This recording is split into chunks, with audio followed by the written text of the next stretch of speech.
This one ninja move will destroy your cravings. Seriously, if you get this strategy down pat, you can rest assured there will be no more relapses. And not only will there be no more relapses, but it won't even be that difficult. I know sometimes in the beginning, when you think about sobriety and recovery, and you think about dealing with all those cravings and how hard it's going to be, you stress yourself out, you freak yourself out, and it's pretty unnecessary, actually. The truth about cravings is this: if you don't fuel them, they rarely last more than 9 minutes. And I want to show you exactly how to make sure that they don't even last 9 minutes, that they last less than 9 minutes, and that once you turn the page on it, you move on from it, you feel better, you feel freer, and the craving is gone. You don't have to sit in that craving, miserable, anxious, uncomfortable state for those long periods of time anymore.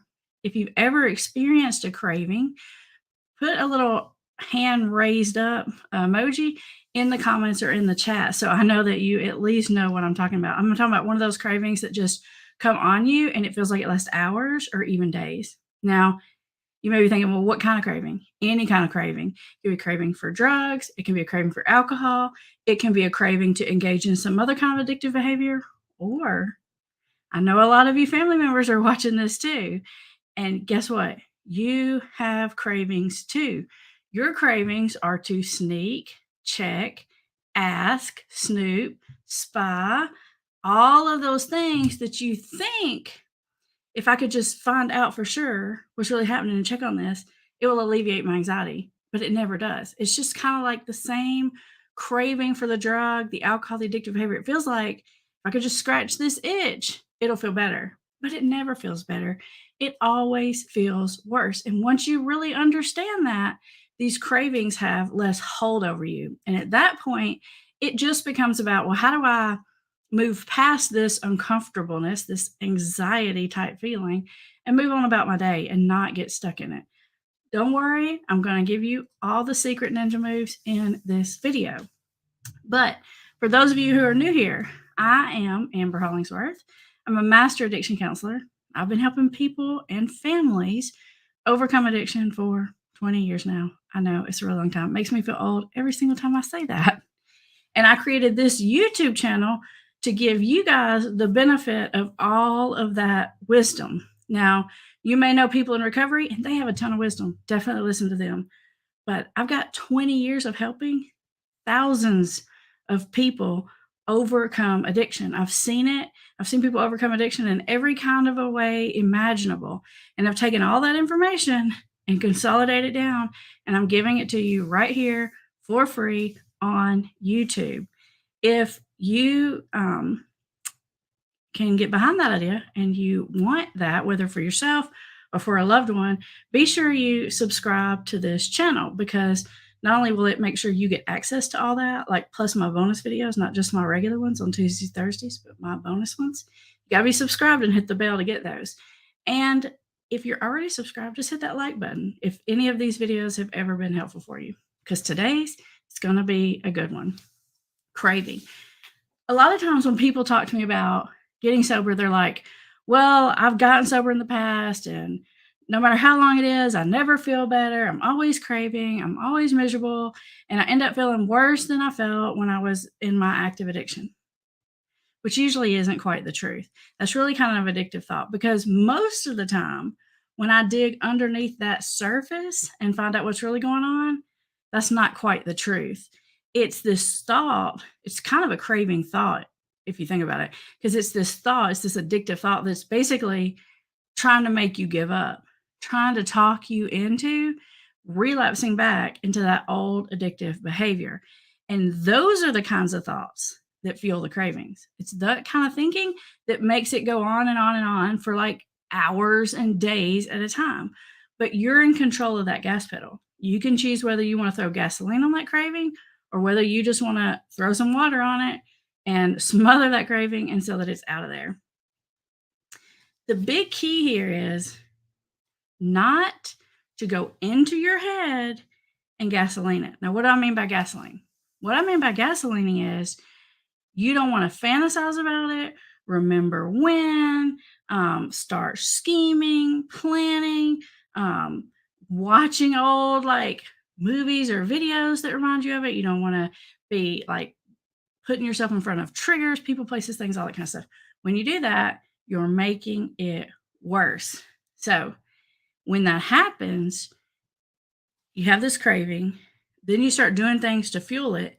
Then you start having these other little thoughts, these addictive thoughts that come into play and really make this thing into like a roaring fire. And those thoughts are always some kind of version of you might as well give up. They're these you might as well give into it thoughts. So let me give you an example of a few of them. And if I don't say one that you've had before, make sure you put it in the chat or in the comments because I could be leaving out one. And if you know one and you put it in there, other people will see it and it'll help them recognize that thought when they have it too. So one of the thoughts that will get you to cave into this craving is you feel that uncomfortableness and then you think to yourself, you will always feel that way. It will always be this hard. Like it's never going to get easier. You're always going to feel miserable. That's called like the forever monster mouth.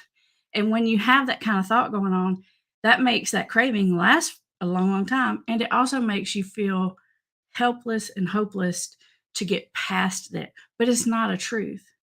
No feeling, no matter what the feeling is, ever lasts forever. Not the good ones and not the bad ones. Thankfully, not the bad ones. And a craving won't last forever. In fact, it'll last a very short time if you will just let it pass. So that forever thought, it's a big bunch of BS. Don't even be believing it.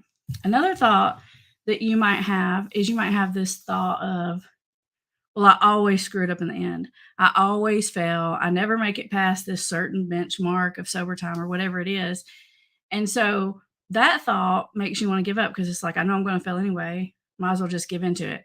Makes you want to throw your hands in the air and then just give into this craving, which is again another false thought. Some of you might have seen my video where I talk about the monster mouths. This is one of those monster mouths. In fact, I'll link up the monster mouths video at the end of this video because it's a really good one and it will help you understand what these thoughts are and where they're coming from and how not to buy into them because they're just lying little monster mouths. That's all they are. Another thought that you might have that will cause you to give in and cave into this craving is a thought about, well, everyone expects me to fail anyway. Another version of that is, I mean, how many people really ever beat addiction? It's like 5 or 10% or something. These are thoughts around, you know, you're going to fail. Everyone expects you to fail. Might as well just go ahead and give into it and have this good experience, which in your mind is telling you it's going to be a good experience. But let's be real. It's not a good experience anymore. If you've gotten sober, then you've gotten to the point where it's not a good experience anymore. So this trying to convince yourself that it will be fun, that it'll be pleasurable, that it'll help, that it'll take stress off, that's a big fat lie too. That's another one of those monster mouths. How many times have you fallen for that monster mouth? Probably a lot of times. We all do it. We fall back into that belief that it'll be different this time. You know, I'll just do a little bit. That's another one of them monster mouths you got to quit listening to. It's any version of a little bit won't hurt, just this one time. I won't let it get back out of control again. So this is called like a containment monster mouth. This is usually, it's kind of, you have that craving, you start fantasizing, planning, scheming, then you start having those other thoughts about you might as well give up anyway. And then you get this kicker thought in there, which is that one about, well, you won't let it get that far out of control. Just this one time, just to take the pressure off, just to release a little steam. You know, your family's out of town. You know, they won't even know about it. Won't even hurt anyone. You'll get right back on the wagon. When you get this kind of combination of thoughts lined up, you are in very, very dangerous territory. So you got to head this thing off at the pass. Can you turn it around at that point? Of course you can. You can turn around at any point. You can turn around at mid relapse. You can turn it around after you've started down the road of using or engaging in that addictive behavior. There is no point of no return. If you're alive, you are in the game. So that point of no return, that's another one of those monster mouth thoughts. Do not believe it.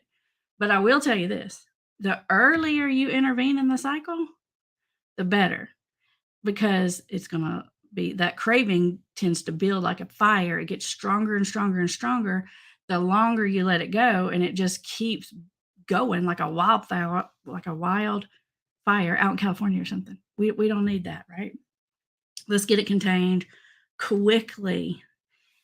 So instead of heading down that path of not goodness, like the black hole of negative thinking and bad decisions, you want to head it off at the pass. And the way that you do that is mostly through distraction. And I have some other videos about ways you can distract.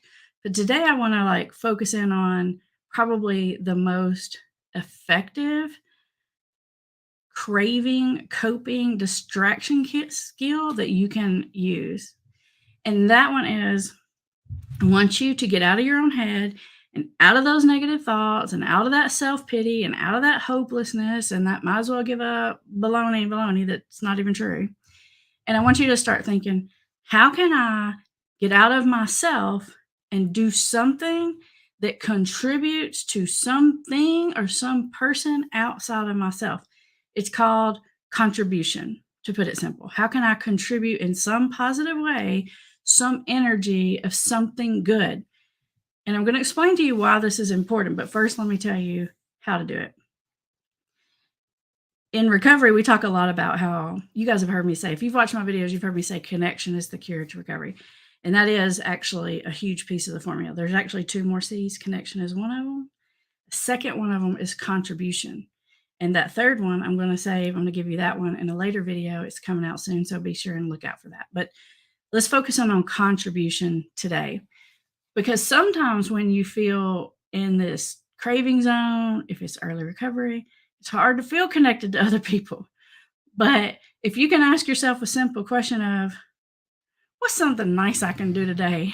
Instead of getting in my own head and thinking about my own problems and how hard this is and how difficult it is there anything I can do to be of assistance or help to some other situation outside of me? So maybe that's call up a friend and ask them how they're doing. Maybe you have a friend or a family member who's not doing great and you want to call up and listen to their problems. It's our natural instinct. A lot of people say, well, call someone up and tell them you're craving, which you can do that. It's not a bad move. It's going to make you think about it more. So a better move, call somebody up, listen to their problems. It's always, trust me, from somebody who makes a living listening to other people's problems, it's way easier to listen to anybody else's problems, no matter how big they are, than your own problems. So even if it's just lending a helpful listening ear, do that. If it's get up and clean the dishes up because it's going to make your wife happy when she comes home, if it's make your bed up, if it's go over and help your grandma, get her Christmas tree down from the attic that she's been asking you to do for 2 weeks now. Anything that you can do that gets you outside of you, number one, it's going to distract you. But most importantly, it's going to make you feel good. It's actually going to cause your brain to release all the really good chemicals that actually make you feel about 1,000,000 times better than that addictive behavior or substance will ever make you feel. And even better than that, the good feeling, the high, the positivity is better than the addiction feeling. But it gets to keep feeling good about it all day, even tomorrow. Whereas if you have that addiction good feeling, probably doesn't feel good anymore. Let's be real about it. But even if it does, it's not going to last very long. And then you have a long time of feeling crappy to pay the price for that teeny little, like not even good feeling anymore. You've got to be honest with yourself. If you can get into this contribution mindset, into this outside of myself, do something nice and help someone else. Hey, walk your dog. Be nice to your dog. Throw the ball in the yard to your dog. Do anything that you feel like is helpful somewhere. Anything that's going to help someone else or anything that's going to make you feel proud of yourself. If there's a big goal that you've been thinking about a lot and you've been wanting to accomplish, take one tiny little step towards it. Because like I said, it's going to distract you. It's going to make you feel good about yourself. And in the end, you're going to have a good day. So you can make sure you have a good day. You can go this direction. Or you can make sure you have a bad day. You can go in that pit. You can take all those negative thoughts and you can try to fight it and wage war with it and do battle and wear yourself out. Don't do that. It's not necessary. If you'll focus on the contribution, that thought process and that feeling, it's like incompatible with the craving feeling. It's kind of like if you've ever tried to, like, what is it, like pat your head and rub your stomach? Like, it's really hard to do. Like, you might could pull it off if you tried really, really hard to concentrate on it, but it doesn't come natural. That's what I'm saying about craving and contribution. It's two separate things. Craving is a feeling of negativity, hopelessness, despair, frustration, self pity, resentment. All of that is what goes in the craving category that's going to take you further and further down that craving road. Contribution makes you feel positive, good about yourself, excited about your future, hopeful. You got the dopamines, the oxytocins, the serotonins. You got all the good brain chemicals going over here. It's a choice that you can make. The sooner you make that choice in the craving process, the better. The sooner you engage that process, the easier it is to head it off, because, like a fire, the bigger it builds, the longer it builds, the harder it is to put out. But there is no point. There is no, like, point of no return. Don't forget that part. I don't care if you've went to the grocery store, bought you a bottle of alcohol, and drank the first glass. You can still turn it around. Now, that addiction will try to tell you otherwise. That addiction will try to tell you done screwed it up, you done relapse, you might as well not waste the relapse. You've already done it. No, you haven't. You can turn that ship around anytime you want. All those addictive thoughts are nothing but lies. And the faster you learn to recognize those lies for what they are, which is a big old bunch of bull, the easier it will be to just tune them out and not listen to them. Have you ever had someone in your life that just constantly lied to you, and then eventually you just stop listening to anything they had to say because you know it's not true? That's what I want you to realize about these addictive thoughts. It's a bunch of bull. It's all designed to get you to make a bad decision. And then guess what? As soon as you make that bad decision, those addictive little thoughts, those little monster mouths, will gonna come in and beat you up and tell you what a loser, piece of crap you are, and can't believe you did that again. And you don't even deserve good things in your life because you just hurt people. So it's gonna talk you into doing it and then beat you down and make you feel bad after you've done it. That's a bad relationship. That is a bad plan. You could walk away from that. Come on over to this other side. Because a big part of what keeps you stuck in that addiction is that shame, guilt, negativity, self pity, resentment. All of those are the elements that go into fueling an addiction. If you don't know what to do, I want you to just think about, what is the opposite of those components? What is the opposite of resentment? What is the opposite of self pity? What is the opposite of shame and guilt? If you can't figure out what to do, think about what addiction is and just do the opposite of that. And you won't go wrong. You will be in the right direction. It's as simple as that. And I didn't say it's easy, but it is simple. The more times you do this, the easier it gets, because it will become your new automatic. Just like you created an automatic addictive behavior, just as easy as you can wire that not great behavior in, you can wire in a good behavior. It works the same way. You build neural pathway the very same way. And this other way is also very rewarding because you do get the release of good chemicals. I mean, think about it. If someone is lost and stops to ask you directions on how to get there, and you just stop and you tell them how the directions to get where they want to go because maybe you live locally and you feel kind of good about yourself. And all you did was tell somebody how to get where they were going. It's that simple. You can get that positive feeling, you can access it anytime you want it. And if you really want to build some recovery muscles, like you want to be like the recovery weightlifting champion of the universe, then you just build this contribution thing into your everyday life. You put it on autopilot. You don't even wait for the craving. You get up and you have a plan on what you're going to do. I used to have a friend in recovery, and this person got sober in like the 80s or something. And he used to go to meetings, and this is like way back old school when they used to smoke in the 12-step meetings in the 80s. I can't even imagine how smoky the room was in 12-step meeting, because pretty much anyone who gets clean and sober from addiction usually uses nicotine, and back then everyone smoked cigarettes. And so in the rooms, I bet it was a nasty mess. Anyways, so my friend said that one of the things that his sponsor made him do was after every meeting would make him go around, pick up all the ashtrays and clean out the ashtrays. Of course, he thought that was gross and nasty. And he's like, why do I got to do that? And his sponsor says, because there's recovery at the bottom of every one of them ashtrays. And I'm not sure, I doubt my friend knew what he meant at that point when the sponsor was saying it to him, but he was at least to the point where he was like at that willingness. I'll just do whatever my sponsor tells me to do because tell me to do it, so I'm just going to do it. But there's some truth there, right? I've heard a lot of people talk about being very early, especially like people going to NA and stuff, very early in that process, and they start going to meetings, and like somebody asks them to show up and be the person that shows up before the meeting makes the coffee. And they feel like this like combination of like surprise and excitement and proud of themselves because they're making the coffee. Like, somebody trusts me to come in here early before people get here and make the coffee. It's almost like you get this sense of duty and responsibility.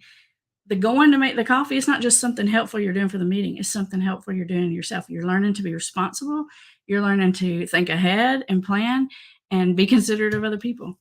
And then sometimes I hear people talk about like when the people at NA give you the key to the building, like the church, the community center, whatever it is, and they tell you to come in and open it up and set the chairs up, then you think, oh my God, people gave me a key to come in this building and set this stuff up. Like, what in the world's going on? And that is all part of the recovery process. It's called contribution. There is a million, thousand, zillion ways to contribute. Small, big, any of it counts. And that is the building blocks of how you dig out of this dark, nasty hole of addiction. Just think about what addiction is and you do the opposite. Once you start doing that contribution thing, it actually makes the connection piece come along because you feel better about yourself.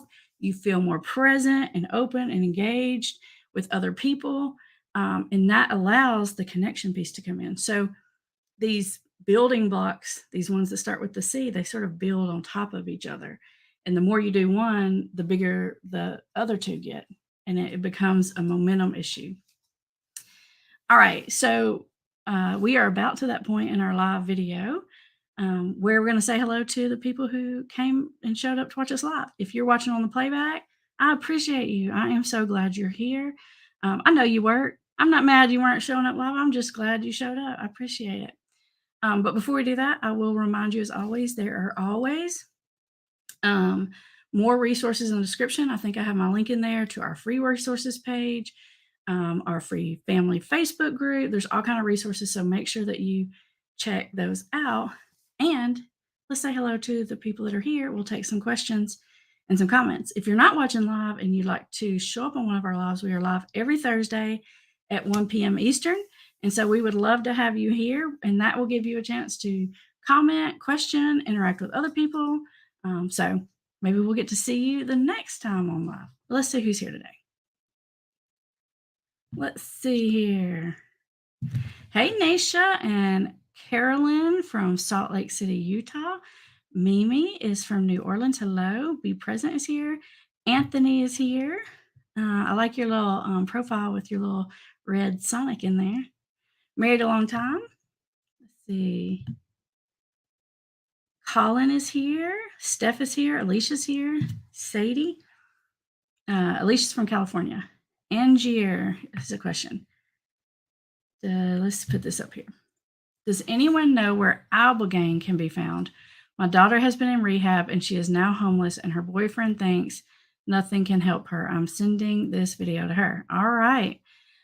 They don't do Ibogaine in this country. I'm not sure which countries they do it in, but I do know that you have to go out of the country to get that.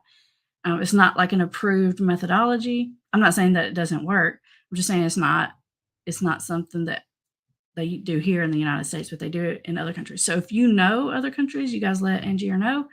I wish I did know, but I just know it's not here.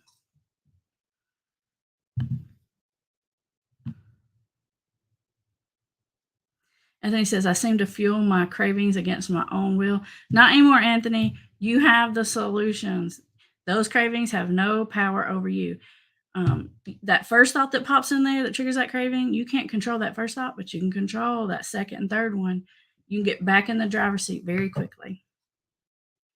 CCV says, my husband was a functioning alcoholic for years, now fully alcohol dependent. He wrecked his car and now wants to drive mine.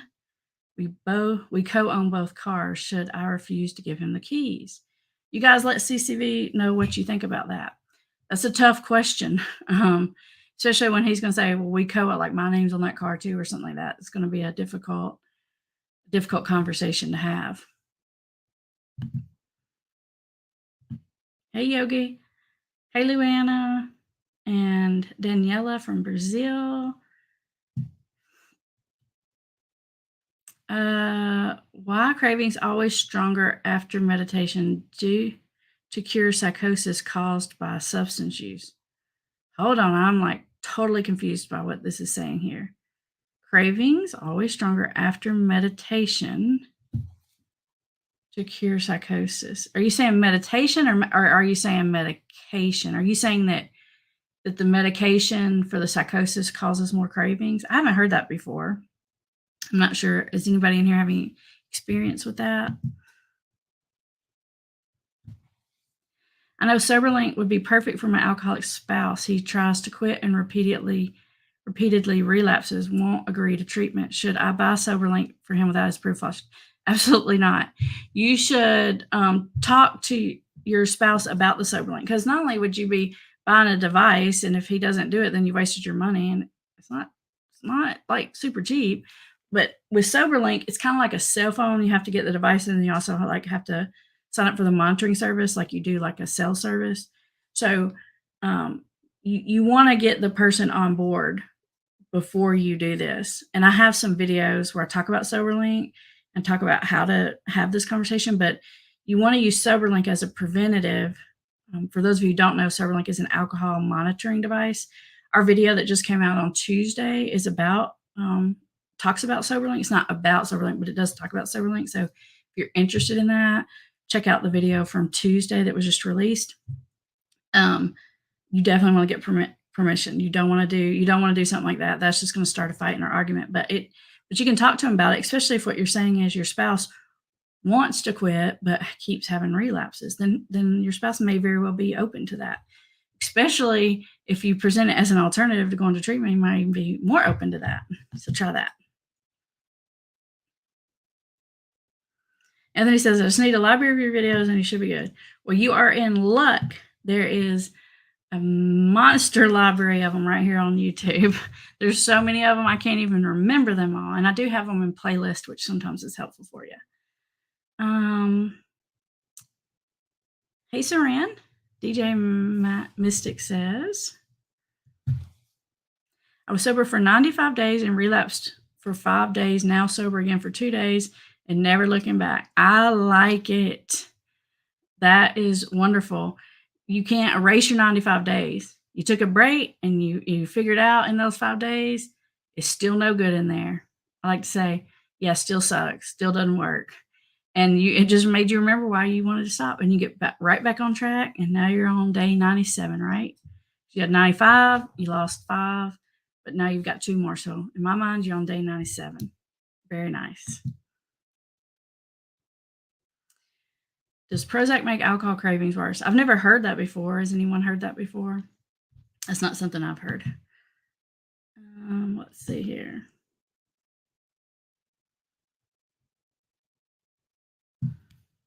Married a long time says, I quit smoking 20 plus years ago. What got me realizing was I was a slave to the cigarettes, the 5 Ds: distract, delay, deny, deep breath, drink water. Ooh, I like it. The 5 Ds, that's easy to remember. Distract, delay. Delay is also a really good method. I'm glad you brought that one in here. Delay is like when you say, you're not saying I won't ever do it, but you're saying I'm not going to do it right now. I'll think about that again after dinner. I'll think about that again tomorrow, because it can be easy to put it off. And by the time you put it off and then you distract while you put it off, a lot of times the craving goes away and then it becomes a non-issue. So I really like the delay strategy. MF. Hey, Amber. Hey, MF. I really appreciate your YouTubes. My boyfriend is in rehab at day 20. He's doing great and has another 10 days there. I know when he comes out, life is going to be difficult. Well, here's what I want to say, MF. You find what you're looking for. So while I want you to be realistic about what life will be like when he comes out, I don't want you to go into it with your head in a negative place because you can sort of like inadvertently, subconsciously create a negative situation. So I want you to be positive for their sake and for your sake. So yeah, 20 days in rehab, they're doing great. They've got 10 more. The fact that they've been willing to stay a whole 30 days tells me that they're really trying. So I want you and them to come at it with a positive attitude. Everybody wants to talk all this crap about how no one beats addiction and the recovery rates are so low. I said, "Boy, dude, like I see people beat this thing every single day." And what's amazing about it is once they really get their head wrapped around it and they put their mind to it and they're really ready, they're just done. They move back, they move on. They don't look back. They're happy and they become better, happier, more productive, more spiritually connected human beings. People get better from this thing every single day. If they didn't, I wouldn't be wasting my time and my breath doing all this. But I promise you they do. Lots and lots and lots of people get better. Megan Jane says, so don't reminisce. That is correct. No war story and no remembering when, no fantasizing, no calling up your old using buddies and telling funny stories. That's a bad plan. Don't do it. You rock. You rock too, Yogi. Um, let's see. MF says that you're from LA, BTW. Will you be back here anytime soon? Would love to meet you. No, I won't. I mean, I'm not going to say I won't be back in LA. I don't have any plans to be back in LA, but hopefully I'll get to come back out there sometime. I do have some preliminary plans to be in Arkansas in November, like the very beginning part of November. So if you live in that area, like the part of our Arkansas, I think that's like really close to Memphis. So I'll tell more you guys more about that when we get closer, but it'll be a chance to get to meet you guys who live in that area of the country.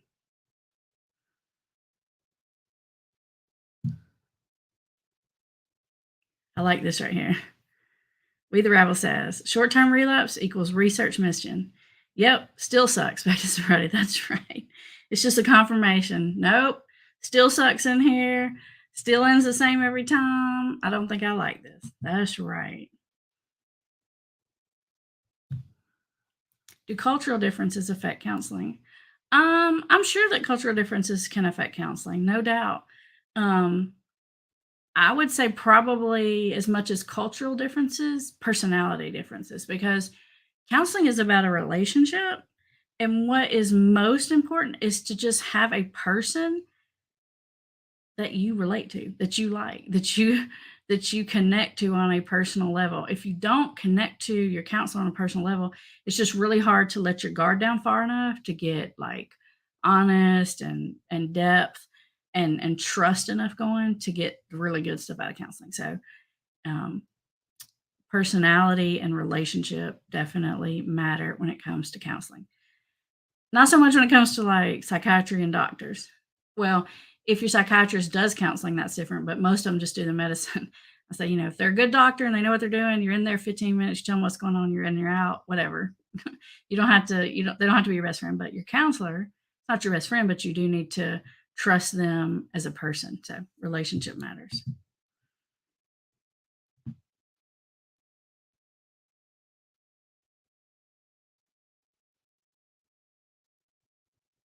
Let's see here.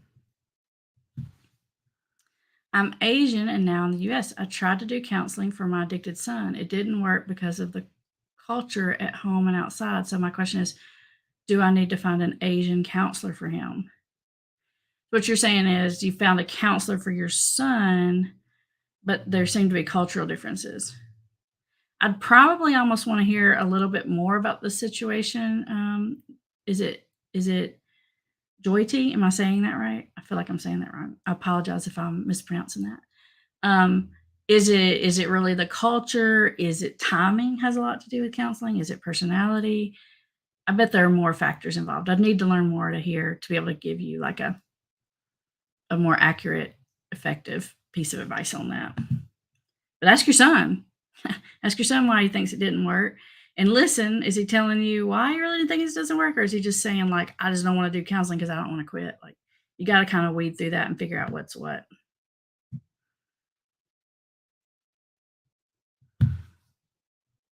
Found your videos after my husband let me know he had been using drugs for over a year without my knowledge. They have helped me get through this, and he has been working on sobriety for 3 months. I love it.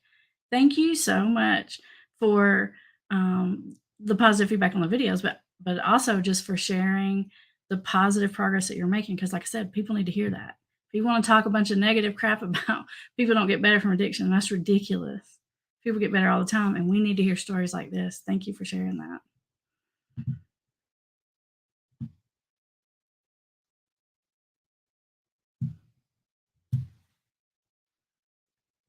As a licensed mental health professional and a residency and recovery and recovering alcohol addict, I truly appreciate your videos. I benefit personally, and I also recommend your videos to my clients, family, and friends. Hey, thank you. Um, I always appreciate anyone's positive feedback and advice. It keeps me going. You need a little positive feedback to keep going sometimes, but I really appreciate it from someone who's in recovery, and even more from someone who's in the field. It really means a lot, and I appreciate that, the positive feedback and the sharing the videos. And I appreciate you for being another soldier out there fighting this issue. We need as many soldiers as we can get. Thank you, Shabiz.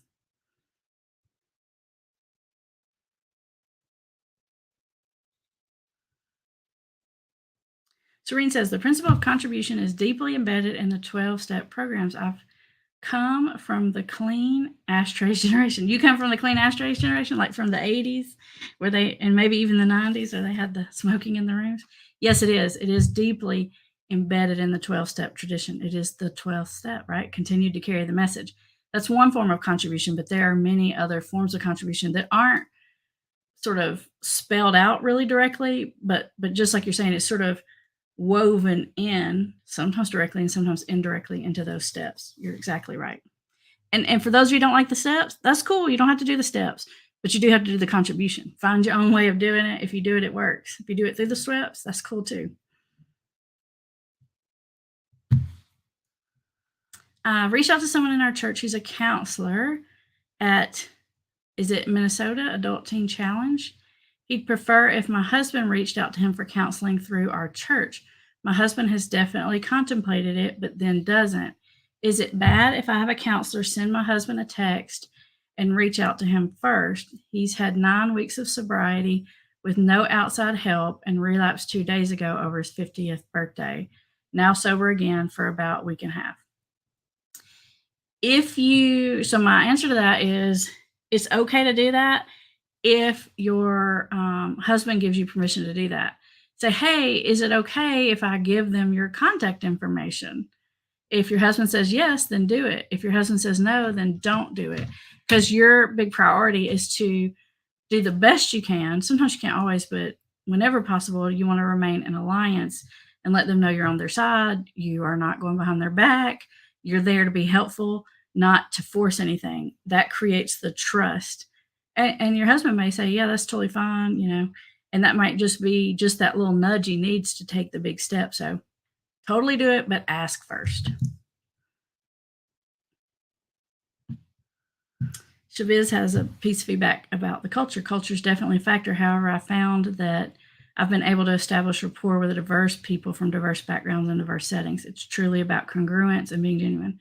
I totally agree with Shabiz here. Like, it's funny, but in my practice, I see all kinds of people. I do see young people and adults, but I tend to see a lot of like men, businessmen who drink too much.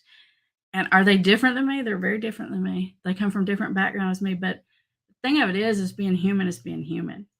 And we're all a lot more alike than we are different. And so if you can get someone that can be genuine and authentic, you're going to be able to find those things alike. Now, a lot of times clients talk to me about things I don't understand, whether it's like sports, business, culture. And I think it's great. I just ask them all about it and they tell me all about it, and it becomes a non issue. They enjoy telling me about it, and I'm curious about it.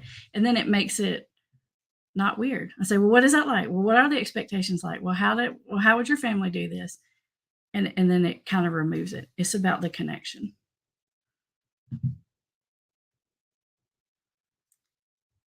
Let's see. MF says, "Is there a way to do a phone consultation with you?"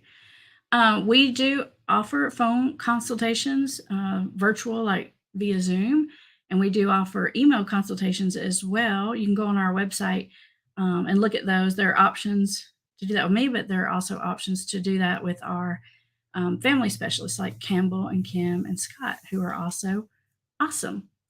I will tell you this: if you're a family member, a lot of times family members, because you guys see me mostly on the videos, um, and so people are like, "Oh, I want to talk to you because I feel like I know you." The other counselors, my family counselors, are fantastic.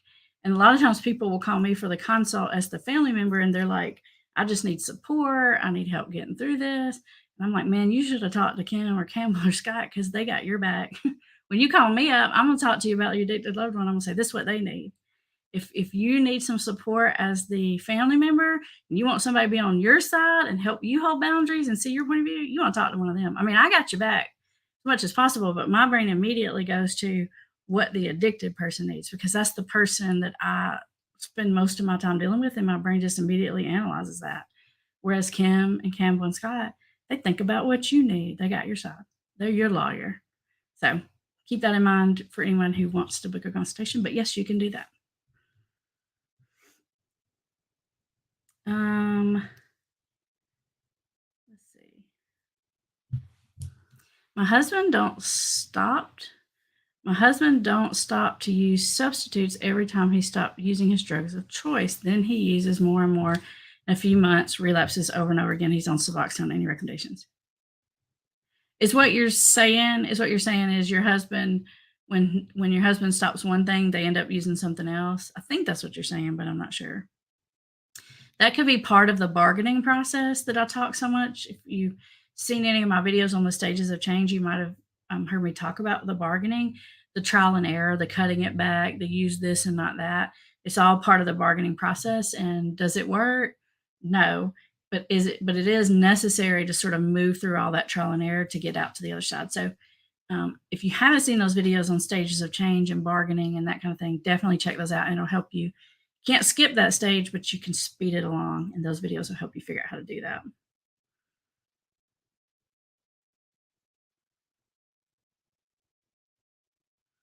The finisher says, "Are there certain protocols you recommend when dealing with someone who has CPTSD as well as addiction?" CPTSD, it's hard to say, it's a mouthful, stands for complex post traumatic stress disorder. And for those of you who don't know what that is, it's like most people know what PTSD is, where something like really terrible happens and it like jacks up your alarm system, your anxiety system. Like you went to war, like you were assaulted, like you were in a natural disaster, earthquake or something. That's called PTSD. But when you live in more of like a longer term, ongoing, really bad, unsafe environment, like childhood abuse that went on forever, like having addicted parents, something like that, then they call that it's called a complex trauma. So it's not one single event. It's like a big, long time period in your life where things are really jacked up. It can mess you up. So my advice on what to do with that is, um, with almost any other mental health situation outside of like active psychosis or active like suicidality, outside of those things, you want to deal with the addiction first, followed closely with the mental health, or sometimes simultaneously. What won't work is if having an addiction and like having a trauma or something like that, and then trying to work on the trauma, thinking that if you resolve the trauma, the addiction will go away. By the time you've engaged in addictive behavior long enough that it becomes its own addiction, it is its own problem and it won't just go away, even if you remove the like precipitating factor. So you got to do it at the same time. If you got to do one first, you do the addiction first and then that, with the exception of major like instability, mental health, like somebody's not thinking straight at all, like you can't even talk to them rationally, like active psychosis or something like that. In that case, you do that first and then the addiction. I hope that's helpful. I do have videos where I talk more in depth about that if you want to check them out. My addicted loved one is so resistant to change and in denial. What is the best balance between focusing on my life and avoiding him and continue to learn about addiction in hopes of helping someday? It's hard. I don't want to give up, but I'm also exhausted of it, even though I love listening to you. You're so right. It is this balance of taking care of yourself, and then letting them come out of denial.